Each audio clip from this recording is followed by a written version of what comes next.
Akwai wasu abubuwa guda 8 da muke yi a rayuwar mu ta yau da kullum waɗanda ashe suna cutar da mu ba tare da mu sani ba. Abu na farko, shan ruwa yayin da ake cin abinci na sa teɓa da kuma girman tumbi. Likitoci na ba da shawarar shan ruwa mintuna 15 kafin cin abinci da kuma bayan gama cin abinci da 'yan mintoci.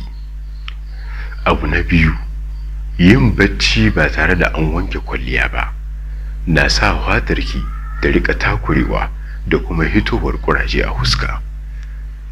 Abu na uku, dadewa ana hira a wayar salula na cutar da kunni yana kuma taɓa lahiyar kwakwalwa.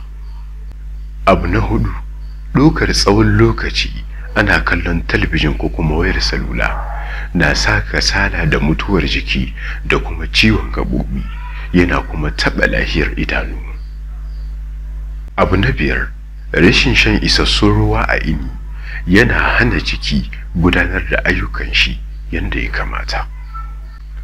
Abu na shida, karanta wani abu sawa a littafi ko kuma rubutu a wayar salula yayin da ake tahiya ko kuma zaune a mota na da nashi lahani, saboda irin yadda rubutun da ake karantawa zai riƙa motsi da kuma jijjigawa, kuma hakan na gajiyar da kwakwalwa yana kuma sa juwa da ciwon kai da rikita idanu.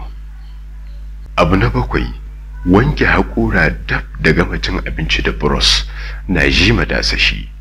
Abin da shi shine wanke haƙora da buros kayan cin abinci da 'yan mintoci ko kuma bayan gama cin abinci da sa'a guda.